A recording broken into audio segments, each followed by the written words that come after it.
You're listening to Two Girls, One Crossword. I would like to start with a PSA that I did apply CBD-infused body lotion before this recording. Who is she? Are you going to fall asleep on me? No, I have been on one this week, and I don't know why. I swear last night I did not sleep. I just laid in my bed with my eyes closed, and I was like awake the entire night just waiting for morning to come. What is going on?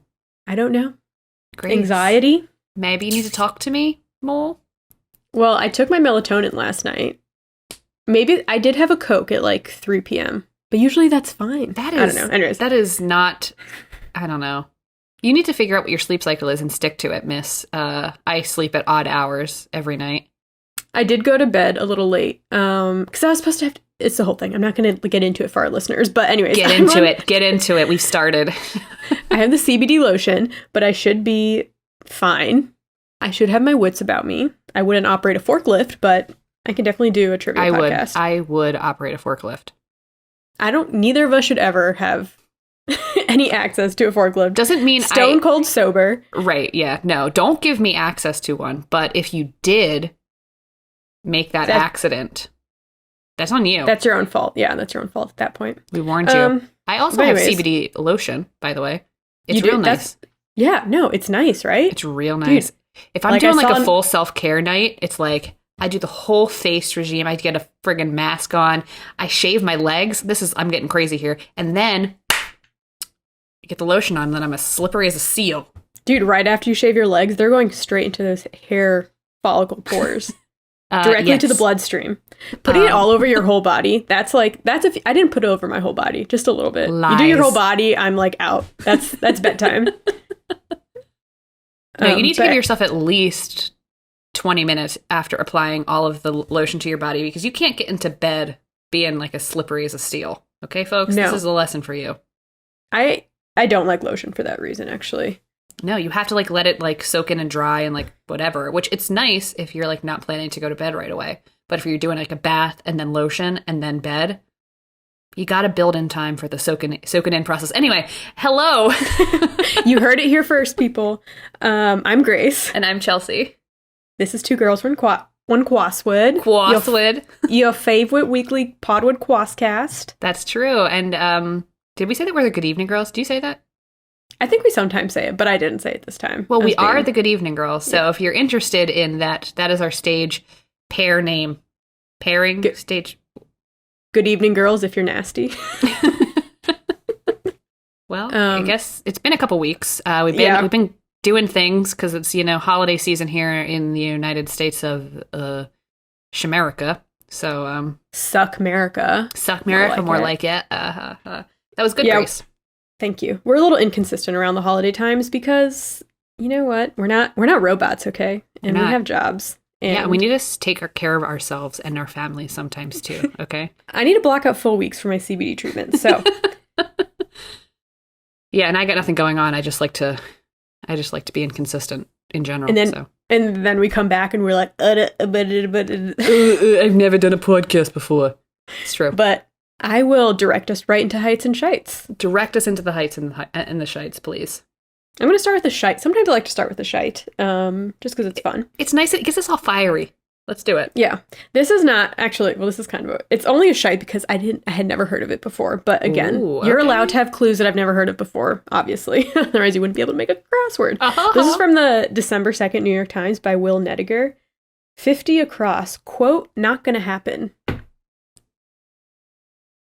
Oh, it was like something like, no soap. No soap. I was like, what the F is that? That's what it means. It means something that's not going to happen. I had never ever heard that. No. Are we dumb or is that like... Well, we've been on this earth for 28 years. So if people older than us are saying that, that's why we don't know it. It seems like something that people older than us would say. And that's not to say, I'm not trying to be an ageist here. I'm just spitting facts, hard facts. There's stuff that people younger than me say that I would never say or know about. So yeah, we only have a small window of phrases that we know. So I had never heard that before, but now that I know that it exists, I might try and use it. I feel like, what do you think it means? Like no soap, like never gonna happen? Does that mean like if you don't have soap, you smell? Like it's like a bad thing? So it's never gonna happen? Same as like no dice. Anyway, that's a good one. I was thinking about including that, but I was like, do I want to get down a soap corridor? I don't want to go down a soap corridor, but you brought me there anyway. I feel like I haven't done crosswords in days when it has literally been one day since I've done a crossword. But that's because time is strange, because it's quarantine, and also because it's the holiday season and whatever. So I was going through and doing my hitch and shits and thinking, like, when did I do this puzzle? When did I do this? I'm just going to get us started off with a clue that I really liked. I don't know if you did this puzzle. It's the Friday New York Times, November 27th by Robin Weintraub. I think I did. 16 across, classic British rock group. And the answer was Stonehenge. It just tricked me so good. I love that. Yeah, that's like a perfect Friday clue. It's a literal clue, but it's also tricky because you think like British rock, like the Cars or something, which I think are British, but you know. So I'll just get us kicked off with that. Speaking of other good clues that I liked from the New York Times, Saturday, November 28th, Nim Jin Yoon. The opener was amazing. One across, move to a later date, say. And the answer was time travel. Ooh, I like that. This puzzle was good overall. I liked 29 across, style guide, question mark. And the answer was dress code. Or 13 down, they're on the tip of your tongue. And the answer is taste buds. We actually I did a topic about, the 5 tastes on your tongue in episode 32, Open Wide and Say Omen. So if you're interested to learn about like the 5 tastes that you could have, umami is one of them, sweet, that kind of stuff. Check it out. Sour. Yup. And then 30 down, air traveler in early winter is Santa. That's cute. Which Grace did a really cool Christmas traditions episode 67. I believe that was our last episode. The episode's called Tradition, Flip It, and Reverse It. And I also listened to a great last podcast on the left episode about the darker side of Santa. And they talked a lot about some of the things Grace mentioned in our episode. And they go a little bit more in depth on Krampus. We didn't do Krampus at all, basically, in your section. No, we talked about it at the very end. Glazed over it, yeah. If you're interested in learning more about Krampus and like the really, really dark elements that of Santa, please check out the last podcast on the left episode. It's like 130 something or other. Would recommend. I enjoyed the Monday New York Times, November 30th by Patrick Barry. That was the Canada themed one. No, wasn't it by Emma Craven Matthews? Was it? I don't know. You know what? When I do the screenshots of the New York Times, it's always messed up. Okay, because Patrick Barry did the New Yorker Monday the same day. Oh, maybe. Well, which one was Canada themed? Are you looking at it? The Emma Craven Matthews one. Okay, then yes, that's what I'm talking about. Sorry, Patrick and Emma. But we love you. Anyways, it was just like a Canadian theme. I love this one too. I had this in my hits. Yeah, some of the things I liked were 18 Across restaurant chain known for its coffee and donuts, Tim Hortons, which I've never been to, but I have heard about it incessantly. They spelled donuts with a Doughnuts. I spelled donuts Donuts, I feel like I've tried to look this up before to see which is the right way to spell it, but I've never been to Tim Hortons. I think it exists in Michigan. Does Correct me if I'm wrong. I don't know. Michigan's close to Canada. Mm-hmm. It's basically as Canada. But my favorite one was 27 down, important step after airing. Saying sorry. Yes. Sorry, I can't do Canadian accent. I can only do a really bad British accent. So. Basically, all of these were themed answers. The revealer for the theme was 71 across, place associated with the answers to the starred clues, and the answer was Canada. And so the two Grace has already read, Tim Hortons and saying sorry are related to Canada. Then there was an answer 4 down, Leafs watching time, maybe. Hockey night, that's Canadian. And then pancake topping for 62 across. Maple syrup. Basically, we love Canada. And if you want to buy us tickets to go, we'll go. I mean, Grace has already been. Yeah, actually, I've been to Canada. I don't know if you know, but I went to a national park up there. So, wow. Kind of a big deal. Speaking of other New York Times, I liked the December 3rd by who I think is Jake Halperin. Correct. Right? Okay. I loved this puzzle too. My favorite clue was 34 across, modern lead into scrolling. And the answer was doom scrolling. I don't know what that is. Doom scrolling is kind of like when you're just on Twitter and you're scrolling through all the garbage that's going on in the world. And it's just like, feels like, you're that dog and the house is on fire. Everything is fine. Yes. Yeah. It's great. The theme for that puzzle was awesome. The revealer was 57 across. Bad fortune, as suggested by 19, 30, and 47 across. And the answer was unlucky break.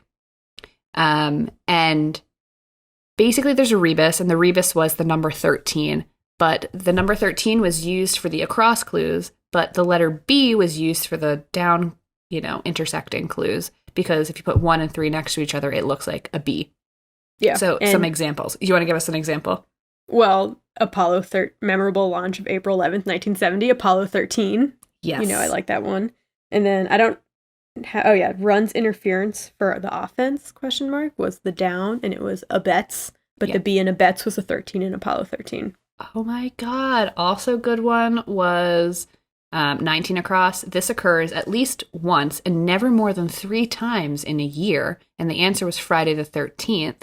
And the 13 in Friday the 13th was crossed with 21 down, marked by opposite extremes. And the answer was bipolar. Good stuff. I did enjoy that one. We enjoyed it. Let me see here. I have another shite. Oh, let's do a shite. Let's mix it up. This is from the December 4th New York Times by Patty Verrill and Doug Peterson. Okay. This is it's a light shite, but sometimes I reach for some since we don't do very many these days. But I just didn't like 36 across prepared, and then the answer was groomed. Oh. I'm not saying that it's not legit, that works, but I feel like groomed in general just has such a negative connotation associated with, like pedophilia and that type of stuff. So prepared, groomed, I don't know. No, I just feel like another thing could have been used. And once again, I would like to point out that Will Shortz just does change a lot of these clues. So I don't know who chose that as the clue for that. Right, exactly. And it did make me feel a little icky. I was like, ugh, that's just that. Well, because that you word just has a other feeling. Things. Yeah. But you could do so many other things for groomed that doesn't give you that feeling. Like if you talk about a dog being groomed or grooming yourself or whatever, like your hair. Right, exactly. But I did like from that same puzzle, I did like 21 down, leaves home, ? This one really got me. Even after I filled it in, I was like, what? But it's teapot, leaves home, leaves in a teapot, tea leaves. Love it. The opener in that puzzle was great. 1 across, one who takes stock. And the answer is cattle thief. That's so good. And then shout out to Grace, 15 across. Fear of public places is agoraphobia. She did a great topic on fears in episode 64, Fears, Flaws, and Holy Walls. So check it out if you're interested in that. I feel like every time we say the titles, they're always really strange because they also have to do with whatever the other topic was. Right, exactly. Of that episode. So you'll have to listen to them to find out what the hell the title means. I guess so. So earlier you mentioned Patrick Berry. I did his Monday New Yorker puzzle from November 29th. It was really good. There's some really tricky clues there that I wanted to tell you guys about. 20 across, thumbs only typist device. And the answer is phone. I originally had steno in, a steno keyboard. Yeah. But then I realized a steno doesn't just use their thumbs. And also, I think the only reason I put steno in is because I'm so used to seeing steno in crosswords puzzles. And so I just got tripped up. I like that, though. Another clue I liked from the Patrick Berry puzzle was 57 across, mainly because I learned cool facts on TikTok that I don't know if are true. So if you're a Roman, scholar or something, please let me know. 57 across, what ancient Romans made with the toxic compound red lead. And the answer was rouge, so blush, right? And I saw a really interesting TikTok about how Romans used lead as an artificial sweetener in a lot of things. And I don't actually know what this person was trying to say, but they were suggesting that it was lead poisoning that led to the fall of the Roman Empire. Can neither prove nor deny that fact, but they said that they put lead in a lot of things because it's sweet. And that's why kids like eating lead paint. Back when they were poor and dying. They would just eat paint off the walls. That's why you can't have lead paint, because it's sweet. I don't know if this is factual, but... You're just spouting lies. I feel like a lot of Chicago apartments still have lead paint. They do, and you have to sign like a thing that you're not going to eat it, basically. Yeah. I wouldn't be surprised. My apartment walls are like 10 layers of paint. Oh, yeah. My apartment is actually smaller by how much paint is on the walls. Yeah, right. You've lost at least 2 inches on every wall. Yeah. What else do I like from this puzzle? Let's do 11 down. Holes that a driver can reach. Now, I thought this was a golf thing because, you know... Hello. Sounds golfy to me. Sounds very golfy. It is not golfy in any way. The answer was cup holder.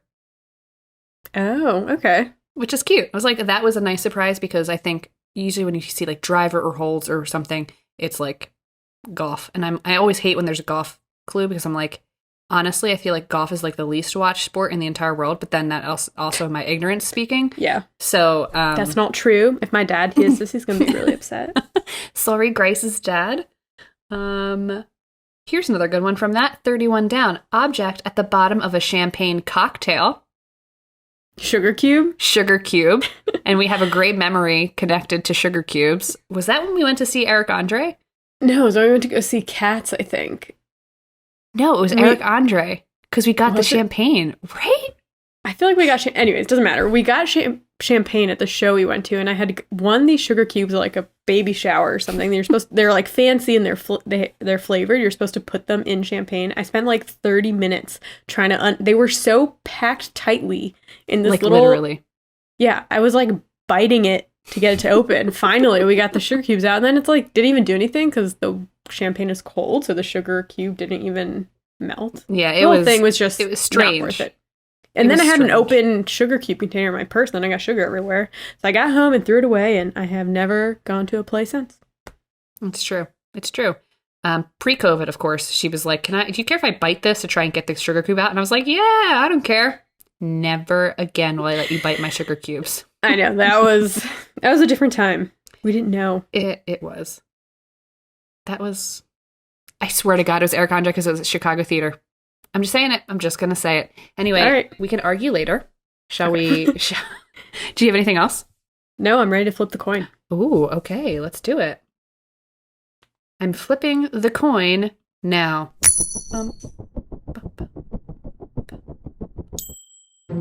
It's heads.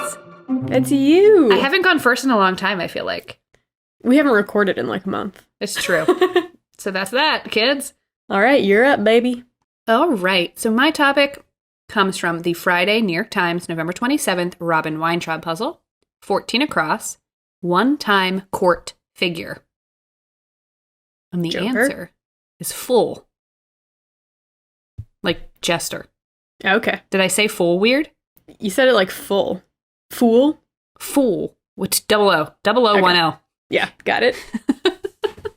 So fool, a.k.a. Jester or court jester, or as Grace said, Joker, is my topic today. Exciting. It is. This is an interesting one, and I could have gone deeper, but I didn't. I always pick these damn topics that have so much information, and I just get so drawn into them, and I'm like, you need to pedal back, honey. Just the tip, okay? Just the tip. So when I say court jester or fool, or, just jester, what image comes to mind? Like, what do you see when I say that? Like a dude with a 3-pointed hat and a stick or something. Right. Jingle bells. Jingle bell, jingle bell. Actually, the first court jester wrote Jingle Bells, the song. Jingle Bell Rock, actually.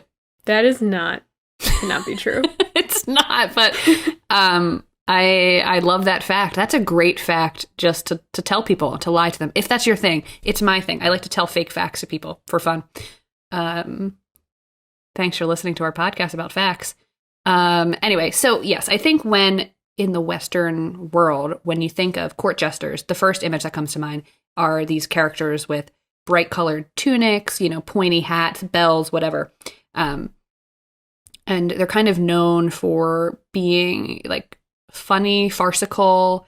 They have a lot of skill in storytelling, music, song, sometimes juggling, other acrobatics. They're also just supposed to be generally funny, okay? Although I think if you were to meet a court jester from like medieval times, nobody who listens to this podcast would think it's funny. Okay, I'm just going to say, like, it doesn't They like went around farting and stuff on people, and like that's not funny to me. I mean, maybe there's someone out there. They're more like clowns. I mean, they're not doing like a stand-up routine. No, they're not. They're not doing a stand-up routine. They are farcical. So yeah, but jesters like did not just exist in Western culture. They existed in every single culture in one way or another, and they've existed throughout history. But I think that image we have in our mind is the one from like medieval Renaissance era, where, you know, colors, pointy, weird hats, and bells and shit, right? Okay. Yeah. Starting off by saying I got a lot of information from an article. What's actually like an excerpt from a book that I found on the University of Chicago website called Fooling Around the World, The History of the Jester by Beatrice K. Otto. And then also an article I found online, What Was Life Like for a Court Jester on History Extra. I have other sources, but those are the two main ones. They're really, really helpful. We're going to start in Europe talking about jesters. So the earliest version of what we know as a court jester in Europe probably comes from these people called the ballatrones, and also comic actors in ancient Rome. So a ballatro was a professional jester, or a buffoon in ancient Rome. And they were basically paid by rich people to like sit at the table and make jokes. And fart on people. Sorry, I'm still laughing. We haven't got to the farting jesters yet. We're getting there. These guys didn't fart on people, not yet. I actually have a funny story about that. So then, yeah, we have the ballatros. They were basically professional jesters, and you would be paid to sit at a table and like be funny. If you couldn't get a ballatro to like sit at your table, like there wasn't any available, you could then hire comedic actors, like actors that would be on the stage acting. They would fill in for the court jester.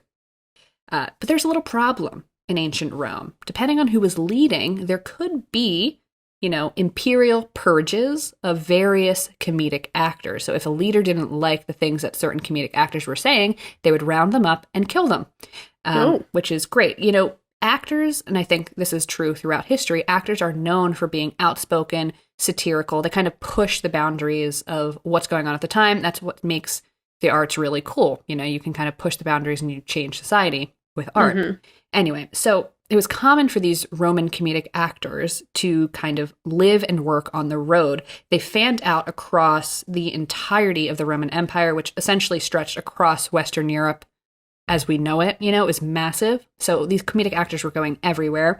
And this like fanning out, this traveling comic kind of laid the groundwork for the archetypal court jester that we know from medieval and Renaissance times. In the 11th and 12th century, the word minstrel was used to denote like a wide variety of entertainers, like singers, musicians, jugglers. So you could just say, I'm a minstrel, but you're like really good at juggling, or I'm a minstrel and you sing really good. Both men and women could have been minstrels. It wasn't until the 13th century that we first start seeing the title phallus or fool being mentioned. And this kind of leads us into the late Middle Ages and early Renaissance times, where we start seeing a trend in Europe, or sort of like obsession with folly as a form of comedy. Everyone needs a little, especially at that time, you need folly. You need a little bit of farcical folly, like, oh, I'm a court jester, and then you fart on people. I just like how if you're having a dinner party, you like need to hire a funny person to be there. Dude, we do that for free. We do that for free right now. What do you think we're doing? Who's the fool here? You or me? And by you, I mean the listener, or me. Us. Fool. We're doing the this. Fools. Yeah. But invite me to your dinner party. I will start shit. People might not think it's funny, but it'll be interesting. No, we'll have fun. I don't know if you're going to have fun. Yeah. So, okay. Renaissance, late Middle Ages, people start becoming obsessed with folly as like a form of comedy. And folly is essentially the state of being foolish, you know, or a derangement of the mind. That's in fashion now, folks. Like, that's how you have to be funny, at least in the Middle Ages, right? So folly is also used as an allegory in a lot of medieval and Renaissance plays. They actually had these things called morality plays, where essentially there would be a protagonist and they would meet these personifications of moral attributes. And then these personifications would kind of lead the character, the protagonist, down the path of a good life or down the path of an evil life. And folly was one of these characters, one of these personifications that would show up and be like, hey, I'm going to try and get the protagonist to do something really fucking stupid. Like, So you see folly a lot during these times. And it's kind of important to how jesters and fools started kind of like emerging in, Europe at the time. This is what people were obsessed with. This is what people thought were funny. And so that's why, they found their niche, certainly. So there are 3 types of fools, 3 categories of fools. So I'm going to go through each one. There is, first of all, the professional fool. And I think this is the one that is closely related to this idea of like the wise fool. They're a fool, but they also impart little, pieces of wisdom here and there. They speak in riddles, and like you think Rafiki. They sound Rafiki. They sound crazy, but they're actually really, really smart. So professional fools were employed by noblemen or the monarchy. They were usually very astute, educated, and generally wore normal clothes, just like the people that they worked for, rather than the classic fool's costumes. These would be people that were kind of on the fringes of society, but they were really, really smart, but they just couldn't fit in with normal society. But because they're really smart, a lot of times really smart people are also really funny. And so they got these jobs working for the noblemen or the monarchy, and, they entertained, but they also were advisors. And I'll talk a little bit about that in a minute. So that's the professional fool. That's the first category. And then we move into the most problematic of the fool categories here. So the second type, they're called innocent fools. Okay. Essentially, wealthy or like noble families would quote unquote adopt men and women who had mental illnesses or were physically deformed. And then they would keep them as pets. Wait, this came up in the werewolf episode. Yeah. Remember, there was the boy who had that condition that, made people thought he looked like a werewolf, and he was adopted by like some random British family to be a jester for them. Exactly. Yes, that's exactly what this is. It's super problematic. These families thought that it was like an act of Christian charity, but essentially they were keeping them for their own personal amusement and the entertainment of their children and their guests. Okay, that still exists today. It still does. Yes. So these, quote unquote innocent fools, or these people, these normal people, were not paid. They were just provided food, clothes, and a place to sleep on the floor. If the noble families decided that they were no longer amusing, they would provide them with a pension sometimes, like in the form of alms, like Christian people would give alms to like poor people. Or they would just kick them out, and then most of these people ended up on the street living as beggars for the rest of their lives. Probably one of the most famous examples of this from that time, in 17th century Spain, little people, some of them with deformities, were employed like to entertain the king and his family, namely his children. And you can see examples of this in the famous paintings from Velázquez. You can see like they're painted in those family portraits from that time. Very problematic. Very problematic. Yeah. And also in that category are people who,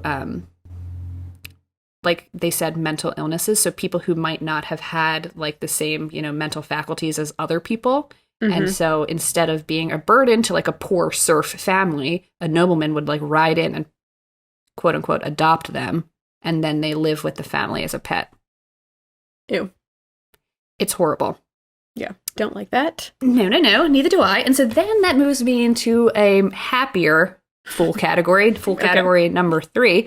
The fool societies. This was mostly popular in France, but I also think when you think of, traveling, circus troupes from that time, that's basically what this was. These were groups of amateurs who kind of performed at Christmas or fairs or like feast days. They would like show up to a town and they had, this was the people that had the traditional jester costumes with the bright colored tunics and the 3-pronged hats with the bells on their hats and the bells on their shoes. That's where that comes from, these fool societies.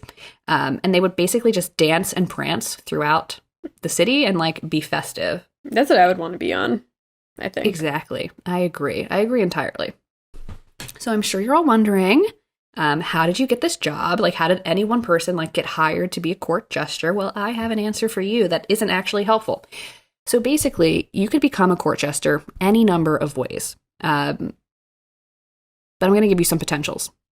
Okay. You could be a nonconformist university dropout. We've talked about this one already. You could just be some really smart guy that went to university, but you clashed with like the system, and so you dropped out. You're like, F this shit, but you're really smart and really funny. And so some nobleman's like, you know what, F it. I'm going to be your sponsor, and you're going to come live at my house and be funny for me and my guests. You could be an excommunicated monk. You know, you were fondling some nuns, and they kicked you out. Seriously. And then you get hired by some nobleman to like live in his house and drink and like be funny. Let's see. You could just be a random village apprentice, you know, a blacksmith apprentice. You make a passing funny remark and a nobleman hears you and he's like, you're hired. Literally, this could happen. You could just be a friggin' poet, a musician, a scholar, etc., etc., etc.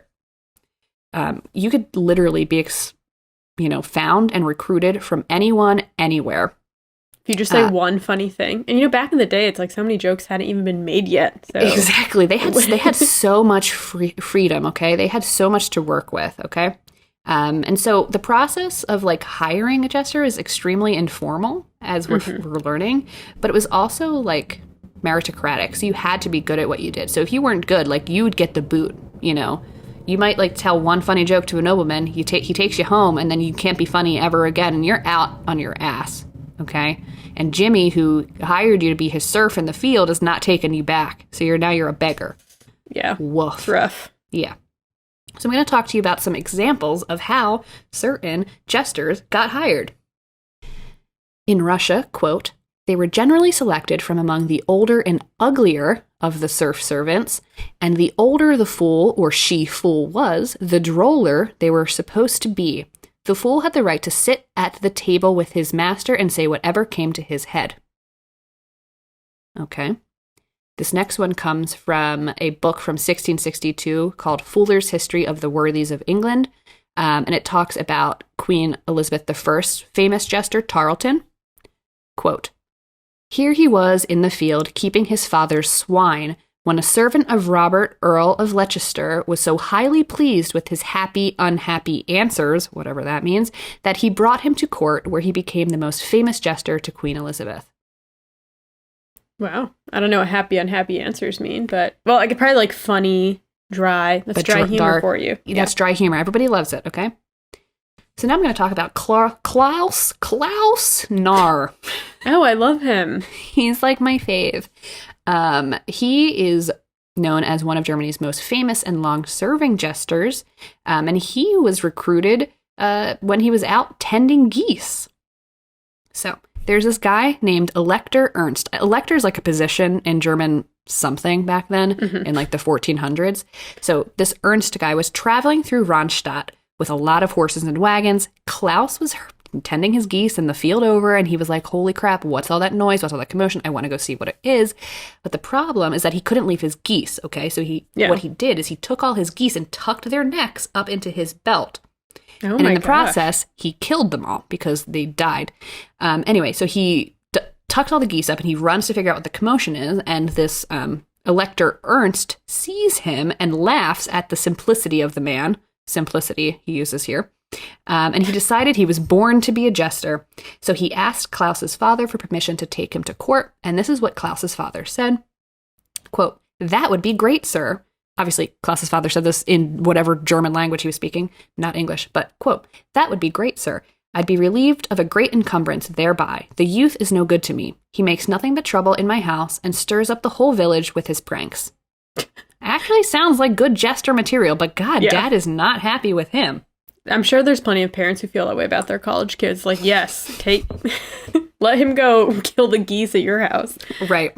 Definitely not Canadian geese. I can't imagine a goose that would allow that. Geese are crazy. They're not. Yeah, they're not mess kind with them. necessarily. They will take on a whole bicycle. Have you seen the video on YouTube of like the guy getting chased by a goose, and the guy gets past, but then the goose comes back out of nowhere and fucking gets him? Anyway, it's the funniest video I've ever seen in my life. I don't even know what to look for to get you that video, but goose attack. Good idea. If I find it, I'll share it on Twitter. Keep your eyes open. Anyway, so Klaus was the jester to 4 Saxon electors and 1 archbishop during the 15th and 16th century, and there were over 600 stories written about him from that time. Like, he's one of the most well-documented jesters of the time. So good for Klaus, I guess. The post of court jester might also have been something that somebody was looking for to, escape from some sort of bad situation or persecution. They could have used it as like a safe haven. For example, there are some old Scottish writings that tell us about a famous historical jester and how he came into the job. Quote, Archie Armstrong, after having distinguished himself as a most dexterous sheep stealer, and when Eskdale at last became too hot for him on account of his nefarious practices, he had the honor of being appointed jester to James I of England, which office he held for several years. So he was a sheep stealer, but he was funny. And so he got to be jester to the king. Yeah, I mean, humor can get you out of a lot of stuff. It can. I mean, but not as many criminals got out as that one quote may make it seem. Not every criminal was applying for the jester position, okay? Hey, not everyone can do a punchline, okay? They cannot. Okay, so now we've gotten the jester job. Like, what do you do? Like, what is your job? Like, literally, what do you do? Okay, first and foremost, jesters are entertainers. They're performers, okay? They're there to, like, get laughs, to, like, stir emotions. Some of the things that they would be required to do while at court, perform music, tell stories, make puns and jokes, do imitations, magic tricks. They might have to show some physical comedy, some acrobatics, juggling, swallowing swords, or just generally playing a clown simply to amuse people. So that was like the general day-to-day jester shit. Not bad. But that's not all. Some jesters were also advisors and critics. It's suggested that jesters were allowed and encouraged to offer counsel and to influence, like, the policies of kings, oftentimes being the only person who could do so safely without fear of angering the monarch. So in terms of, like, foolishness or folly of a jester, they could point out the foolishness of their master's, like, decisions as a way for the master to then see how foolish their own decisions are. For example, instead of going against a king's stupid idea, a jester would agree with it wholeheartedly. And it allowed the king to be like, oh, the jester thinks this is a good idea. Maybe I shouldn't do that then. I bet a bunch of people on the king's team would tell the jester, like, hey, we don't want to tell him that this idea sucks, but you need to do it because he won't get mad at you if you do it. Right, exactly. So then jesters, like, were also often encouraged to speak their mind, like, literally whatever was on their mind, whatever came up. Jesters were in the room with the king at dinner, hearing, like, different things going on. And if the jester thought, Mary down the table was being a he would say it, or if he thought, Charles across the way was being a he would say it. Mm-hmm. So we're going to have a lot of fun bleeping out this episode. So offending the king at the time was known as lèse-majesté, which was a grave crime punishable by death. But jesters were granted comic dispensation, or, quote, freedom from all constraint, which basically meant that they could do or say anything to anyone. Jesters were generally of like a lower social and political status, and therefore they were not a threat. And also they didn't want to be a threat to the king because they had this like semi-cushy lifestyle, right? Yeah. They had very little to gain by being cautious and very little to lose by being candid, which I think is interesting. So they were like, F it, like, here I am, like, let's just do it. And a monarch was also like very isolated from their court, so the people who lived at their court, right? Like, these people at court would like fawn over them and praise them, but they would also then turn around and, machinate behind the king's back. Not to say that the king also wasn't doing the same things, but the king is the most important person in the room. And so a jester, on the other hand, had nothing to gain nor to lose, and was in some ways detached from the court because they were such a low status. And this kind of allowed them to be a sort of confidant to the king in many cases, which I thought is kind of interesting. Yeah. Here's a shitty job.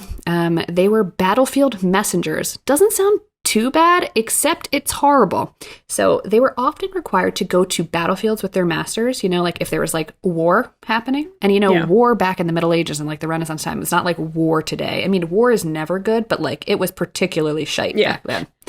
And so they would have to carry messages from their master to the opposing leader of the opposing army. And they would demand that they surrender a city or, return some hostages. And sometimes the opposing army would not take kindly of that. And they would therefore, quote unquote, kill the messenger and then shoot his body and or head back to his original army. Oh my, it's one thing to kill him, but then to shoot the head back, that's just as like a message to be like, step. F you. Right, exactly. Another job in battle was to kind of boost the morale of their home army. Might sound like a pretty easy job. It's the night before battle, get up on a few boxes and sing some jaunty jigs. They did that. But on the morning of actual battle, when the armies lined up on the battlefield, because that's how they fought back then, they just lined up and then mowed each other down, the jester would get on a horse and ride between the two like opposing armies and like sing songs to like boost the morale of their army, and then also like shout insults and like just say horrible things to the opposing army. And the goal of this, the goal was for the jester to make the opposing army so angry and so upset that they would break rank, kill the jester, and therefore like open like they would ruin their defensive positioning. So it was like a strategic maneuver by one side of the army to like ruin the defensive just to be super annoying. Right. Well, the jester would get killed. Yeah. The home jester would get killed, and the home army would then be able to like, infiltrate like the opening that he created by, having the opposing army kill him. Mm-hmm. Basically, he was meat in the room, as it were. And then this is not all of the duties of a jester, but I'm going to end on this one. The jester would also be the Lord of Misrule, which Grace talked about in episode 67, Traditions, Flip It and Reverse It. I did. This is basically like around Christmas time, they would be given the title Lord of Misrule, and they would kind of oversee the Christmas festivities. At this time, roles were sort of reversed. The jester would, servants would tell the masters what to do, and the masters would do what the servants would do. It's happened for like a couple days during the Christmas seasons, and the jester oversaw all of this as the Lord of Misrule. He sat at the head of the table. It was funny, rowdy, drinking, I'm sure lots of farting. Mm-hmm. Of course. And just to say, jesters weren't in every room every single day. They didn't hang out with the king 365 days a year. They had days off. But they also you don't want that one funny guy, the guy who does stand-up, who is like kind of funny to like run into in the kitchen sometimes. You don't want him hanging out with you 24/7. And so some jesters would retire, and then the king would be like, you can retire, but you need to come back for this special day and like tell jokes and like fart. Like literally, that was like what they were told to do. And I'm just like, what's with the farting? What's with the farting? Like, hey, why do we... Good fart joke always gets laughs, in my opinion. A fart joke is one thing. Farting? Fart in dinner? A silent room and see if people don't laugh. But I'm telling you, there's not going to be fart. The room's not silent. And imagine, I can't imagine the smells in those rooms. I cannot. True, yeah. In a loud, like, medieval dining room. Sounds terrible. Right. So, jesters and fools as an institution died in not the United States, like in Europe, like right after the Renaissance. Like folly as a form of comedy went out of fashion, and jesters started transitioning into comedy acting in the 17th century. So instead of just like being for hire for, nobles, they're like, let's make a job out of this. The last professional jester was a guy named Samuel Johnson. He was known as Maggoty Johnson, because he had a pock-marked face. What a great nickname. He was born in 1691. His patron was the Duke of Montague, and he danced, told jokes, and acted in most of the wealthy houses in England.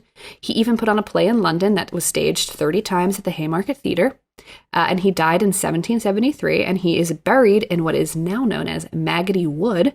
And if you're interested, you can go and visit his tomb, because it's still there. Well, I know what I'm doing once the COVID travel bans lift. So I don't have enough time to get into more jester stuff. I did so much research. I have like a whole section on Asian jesters, and it's actually really interesting. If you're interested, just send me like a message or an email, and I'll like, I don't know, send you my notes. But Nerds. Yeah, you big nerds. There are jesters, and there have been jesters across the globe, across different nations. I was going to talk about jesters from India, Japan, China, all sorts of places. That would have been really interesting. Shut the fuck up. But I'm going to end on one thing here. Tonga is a Polynesian nation, and if you're at all familiar with Summer Heights High, you know Jonah Takalua is from Tonga. Anyway, so Tonga is a Polynesian nation, and it is the first royal court to appoint a jester in the 20th century. The King of Tonga appointed J.D. Bogdanoff to that role in 1999. However, the royal decree was issued on April 1st, so it is not clear if it was supposed to be taken seriously. This J.D. Bogdanoff, who was the court jester, eventually lost that position because he was embroiled in a financial scandal. So go figure. As it happens. You can't trust anyone these days, folks. So you cannot, especially not a jester. Mm-hmm. And that's what I got on jesters. All right, well, I'm excited about my topic because this is going to slide right into it. Okay. Intrigue. All right, well, I got really nervous when you started telling your topic because I thought maybe we had the same one, and you even said my topic's name. Did I? Yeah, at the very end. So my topic is from the Tuesday, December 1st New York Times by Byron Walden, and it is 40 down, April 1st target.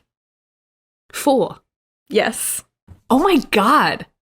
Grace. Isn't that crazy? That is so funny that we both are doing fool as a topic. Yeah, but two different types of fool. Same, but different. My topic is April Fool's Day. Ah, yay. Okay.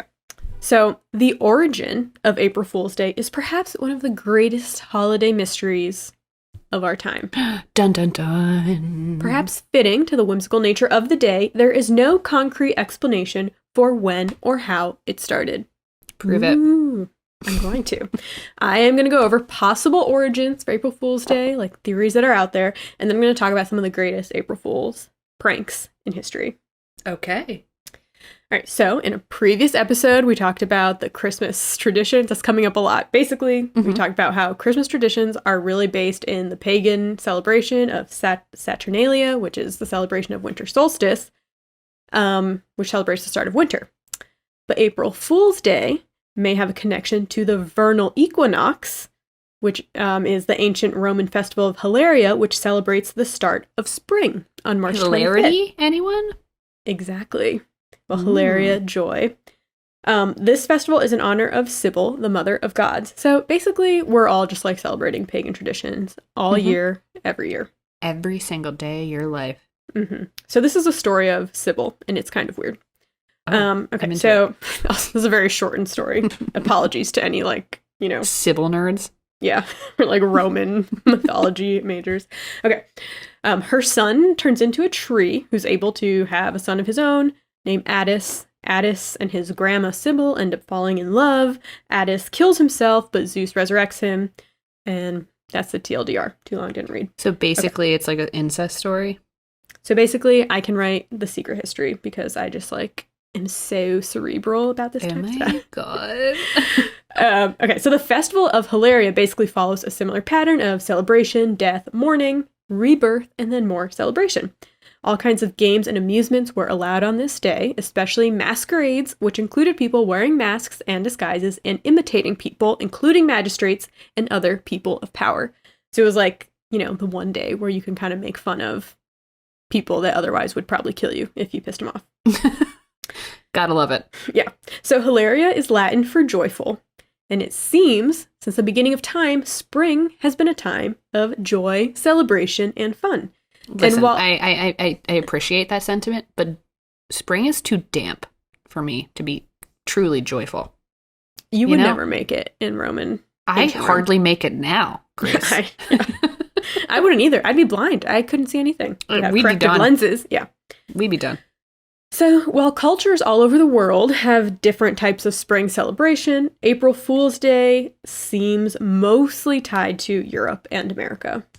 Other countries do celebrate April Fools, but there's like different versions. So I'm just going to talk about mostly like European and American April Fool's Day. Let's do it. Okay, so where exactly it started, nobody knows.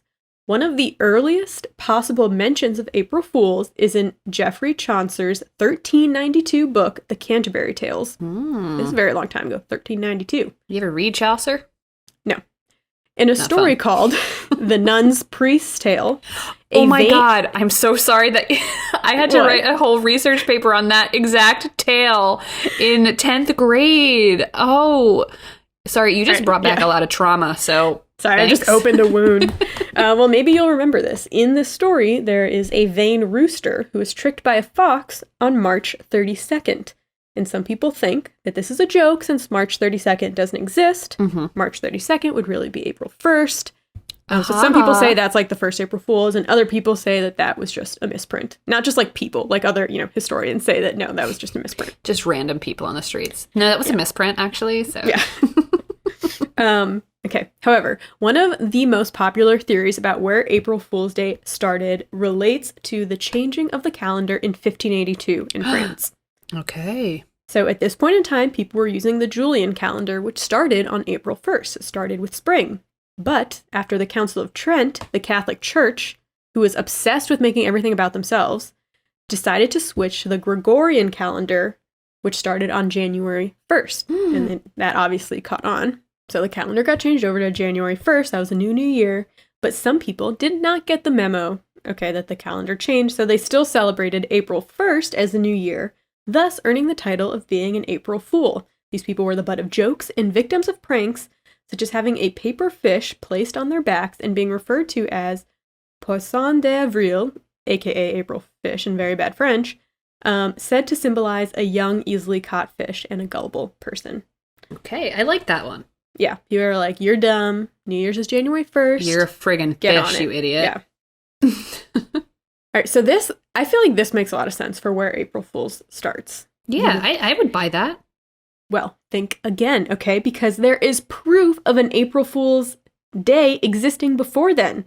A Flemish poem that was published 3 years before the calendar switch was made contains a verse, quote, "Refrain on Fool's Errand Day, which is the 1st of April." The poem told the story of a nobleman who sent his servant back and forth on absurd errands on April 1st. Okay. And that was like the majority of April Fool's pranks at the time, is to like send people on fake errands. Wow. Yeah. I love it. There wasn't much. It was that and farting. That's it. Yeah, people were not funny back then. Yeah. We've evolved. This idea of a fool's errand even ties back to the Bible. The story of Noah's Ark takes place on the first day of the first month, and April used to be the first month. Noah sends a dove out to look for land before the water has subsided, therefore sending this poor dove on a fool's errand. Oh, goodness. Goodness. So Jesus made it up. Whoever wrote the Bible. God, or whatever. Right. Noah, he's actually the author of the Bible, and he right. I forgot about that. He's actually one of my favorite authors. He really, rewrote the book. Sorry. This is why you're not a court jester. Okay. So different regions have different origin stories for April Fool's Day. In Great Britain, April Fool's Day is linked to the town of Gotham, which is a legendary town of fools located in Nottinghamshire. So legend has it that in the 13th century, a king could claim any land that they or their army set foot on. So when the king's soldiers arrived in Gotham, they found a town full of people acting foolishly, such as drowning fish, trying to drown fish. What was going on in Gotham? Or attempting to cage birds in roofless fences. The king thought this town was like too weird to be worth anything. And so the king left, and basically the town was just pulling a prank. They were trying to make him seem like we're wild, we're fools, like you don't want anything to do with us. Let's move to Gotham. Yeah. So basically their tomfoolery is commemorated every day with April Fool's Day. That's one folklore. Okay. In the Netherlands, April Fool's Day is often attributed to April 1st, 1572, when Dutch rebels captured the town of Den Briel from Spanish troops led by Lord Alva. There's a rhyme that goes, on April 1st, Alva lost his glasses, which I'm sure rhymes in Dutch. Norwegian. Yeah. Or Dutch, right? Dutch. And this is the Netherlands. Oh, shit. Sorry. Okay, so yes, in Dutch, the word for glasses is bril, which sounds like the town name, Den Briel. So it's claimed that the tradition of pranks on April 1st arose to commemorate the victory of Den Briel and the humiliation of the Spanish commander. Idiots. All right, but no matter where it started, by the 17th century, the idea that April 1st was an absurd day was ingrained into society. It's said that the Treaty of Warsaw, which established an anti-Ottoman alliance between Poland and the Holy Roman Empire, was backdated from April 1st to March 31st, 1683, just to prevent any possible confusion. Okay. This is real, folks. The first written mention of April Fool's Day in Britain comes in 1686, when a biographer, John Aubrey, described April 1st as a fool's holy day. On April 1st, 1698, there was a big prank where they sent people to the Tower of London to watch the washing of the lions, which is a ceremony that doesn't exist. And the April 2nd edition of the local newspaper had to debunk the hoax and shame those that fell for it. So there's like written proof of that happening. April Fools continued to spread through Europe in the 16th and 18th centuries. In Scotland, the tradition became a 2-day event, starting with the hunting the gawk, in which people were sent on phony errands. Gawk means like cuckoo bird. Okay. And then the next day was Taily Day, which involves pranks played on people's butts, such as pinning fake tails or kick me signs on them. So people are doing, this is in the 16th and 18th century, all right, kick me signs. I love it. I love it. Yeah. All right, so what are some April Fool's Day pranks in history? I feel like I must know some of these. I think you'll know some of the more recent ones, but let's go back to April 1st, 1905. Okay. Berliner Tagblatt, a German newspaper, announced that thieves had dug a tunnel underneath the U.S. Federal Treasury in Washington, D.C., and stolen America's silver and gold. This was before the U.S. stored their gold in Fort Knox, Kentucky, which, if you want to learn more about Fort Knox, listen to episode 12, Screams and Secrets. This whole episode is like filled with throwbacks to previous episodes. But throwing it back. Yeah. But the article said that the heist was carried out by American burglars who had dug the tunnel for over 3 years and made away with over $268 million. But more so, the U.S. authorities were trying to hunt down the thieves while publicly covering up the fact that the country had been robbed. And the story spread quickly through Europe. Like, a bunch of people believed this until they finally realized it was published on April 1st. And the article was written by Louis Vierek, who was a New York correspondent for the Berliner, who wrote it as a joke under a fake name. Gotta love it. I gotta love it. And also, if you needed more proof that there's no gold in Fort Knox, believe the Berliner. It wasn't actually, it was like a double cover up. Facts. All right. Loosen your aluminum cap or foil cap. Okay. So this is one of my favorites. The BBC pulled off one of the most famous April Fool's pranks on April 1st, 1957. You know, the BBC is very serious, the news show. A news broadcast told his British audience that in Ticino, a Swiss region near the Italian border, had an exceptionally heavy spaghetti crop that year. Then the camera cuts to footage of people picking spaghetti off of trees and bushes, then sitting down at a table to eat some of their, quote, real homegrown spaghetti. And you can actually watch this video on YouTube. Oh, wow. At the time, spaghetti wasn't like that common in Britain. Some people caught on and they were mad that they would air this during a serious news program. However, other viewers called in and asked how they could grow their very own spaghetti trees. Oh, though bless their souls. Yeah. That's my kind of comedy, folks. Just pure chaos. No reason. No rhyme or reason. I could never be in charge of a news program for that reason. Mm-mm. Okay. In 1962, the Swedish National Network put on a technical expert who told the public that its black and white broadcasts could be made color by viewing them through nylon stockings. I've heard of that one. Okay, so British people, back to British people, they love pranks. They love it. Richard Branson, he is the billionaire founder of the Virgin Group. He pulled off a prank April 1st, 1989. Although the prank actually went off March 31st because, not on purpose, it just so happened that way. But basically, he created a UFO using a hot air balloon. This is what happens when you're rich. And him and his friend landed it in the middle of nowhere. and all these people like started calling to the police saying that they saw this UFO and it landed in this field. So the police went to go check it out, and then a silver-clad being who was Branson's friends, like dressed up in a, alien costume, stepped out of the ship, and the police got scared and ran off. Oh my God. What a dream. What a dream. If you're rich and you're not doing that kind of stuff, then what's even the point? Then what are you doing? Okay, also in 1989, a Seattle comedy show went on the air and said that the city's Space Needle had fallen down, and they included pictures. This is not a good post 9/11 world April Fool's Day prank, but at the time, it was hilarious. Okay, on April 1st, 1998, Burger King made a fake advertisement about its new left-handed Whopper. I know about that. Similarly, in 2015, Cottonelle tweeted that it was introducing left-handed toilet paper. Love it. Left-handed people are always complaining. I'm sure they could find some reason why they need their own toilet paper. Just kidding. I'm just jealous because I wish I was left-handed. But I'm not. I feel like I kind of remember this. In 1996, Taco Bell took out a newspaper ad saying that it had bought the Liberty Bell in an effort to, quote, help the national debt. And they would call it the Taco Liberty Bell. This is April Fool's Day prank. And the National Park Service had to hold a press conference to say that it was fake. But you can count on Taco Bell. You can always count on Taco Bell. They ended up donating $50,000 to the care of the bell. Okay, wow, cute. Pulling off the prank was worth it. Priceless.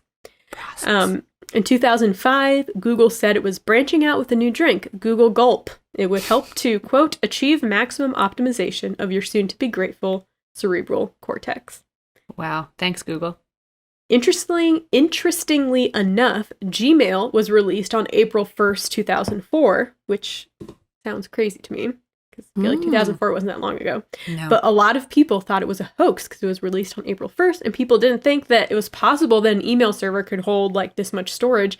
And journalists actually were calling Google to be like, is this real or is this right? It's a joke. Oh my God.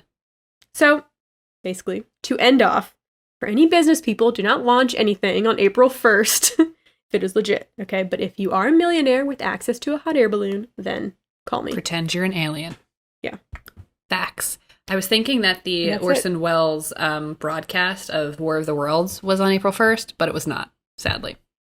Okay. Yeah. I did find a lot of other like pranks as well, but they weren't on April 1st. I didn't feel like it was true to my topic.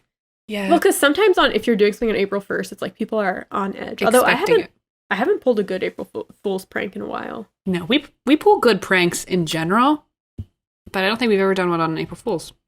Yeah. For example, one time I feel like we've talked about this before, but we convinced one of our coworkers that we were in a musical version of Jane Eyre at Northwestern. At Northwestern, like, are you kidding me? As if they let, like, I don't know why we said, because Northwestern was doing a Jane Eyre play, which we saw. It was not a musical, obviously. But I don't know. I guess they didn't question that they would just let two randos, like, walk on. We played it down, though. We were just like chorus people or whatever. But we wrote songs. Well, we wrote a song. Yeah, and we would, like, sing it, but, like, not super in front of her, like, just enough that she would overhear us. And she'd be like, oh, what are you singing? We're like, oh, it's for our, we're just, like, practicing. But it was, like, what did we say? We said it was, like, a Christmas musical spectacular of Jane Eyre, which, if you know a Christmas comedy musical. Yeah. If you know Jane Eyre, doesn't really work that way. And we ended up telling some of our other like close coworker friends that like if she came and asked about it to like say that we were in it, and they went along with it. It was it was amazing. It got to a point where she almost bought tickets. She was looking at the tickets, and like luckily Northwestern did have like the Jane Eyre play on their website, but who knows? I don't know how. Maybe she caught on earlier and she was like pranking us by making us think that but either way, we had a lot of fun. We did. Not the red room, not the red room, please. Anyway, that's one of our original songs. That's a Jane Eyre joke for you. Wow, we've also convinced somebody that cubed milk is like a standard American childhood snack. I was not a part of that. That was all you. You weren't, but it was amazing. It was like one of the best pranks I've ever played on someone. Or at least the most satisfying, I would have to say. Just because you had to be there, but it was great. So yeah, this year, who knows? April's a long time away, so maybe we have some time to think of a prank. We should. Well, I'm not even going to say it now. We are not going to let you know what our prank is. Yeah, I don't want to give anyone like any kind of clues as to what could be coming. That was a great, Sorry. two topics this week, right? I know. Who knew that they would go so well together? We both both of our answers were fool. Fool, you fool. Maybe that'll be the title. Yeah, I'll workshop.